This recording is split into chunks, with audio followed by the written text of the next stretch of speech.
Hello and welcome back to my YouTube channel. Today we are going to review the VTOMAN Super Safe Live BMS Power Station Jump 100 with capacity of 88.8 watt hours. So what's in the box?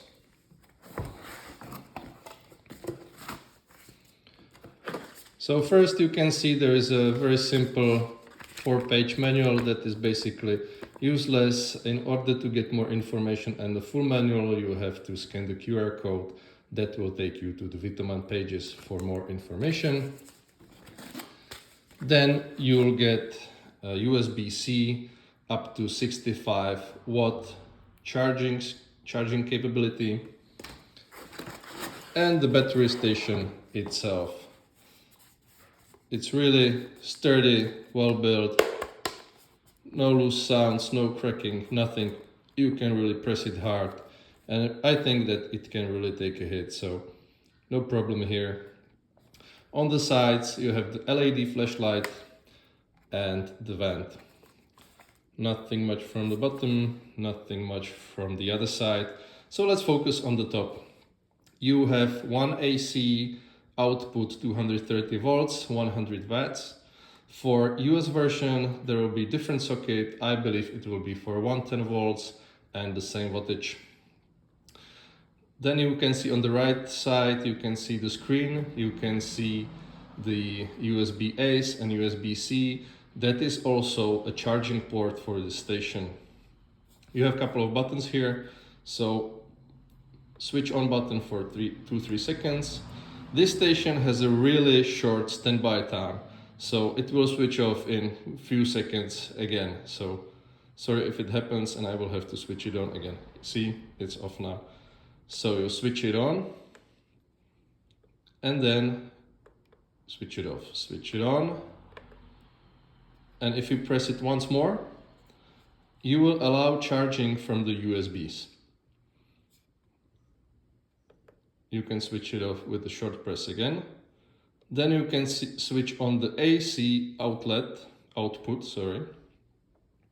and you can charge, for example, your car fridge if you wish to go through 130 volts. You can charge your notebooks.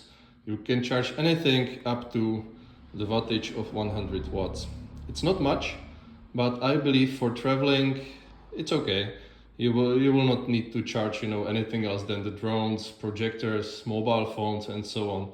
So once you don't want to use the USB-A, USB-Cs, you can use the output of AC 100 watts.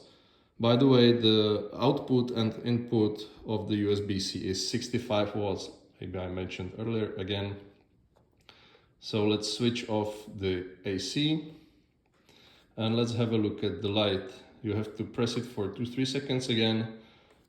This is the first, second, and third. On the fourth click, you will switch it off again. So this is how it looks like. This feels really well built. It's lightweight, so pretty good for backpacking if you need it. Pretty nice. One warning before we end up is that when you receive this power station, it will be charged up to, let's say, 50-70%. And the BMS, the control unit inside, is probably somehow confused and doesn't read the correct capacity. So once you plug anything in or switch on the LED light, the capacity percentage will drop like percent per 3 seconds.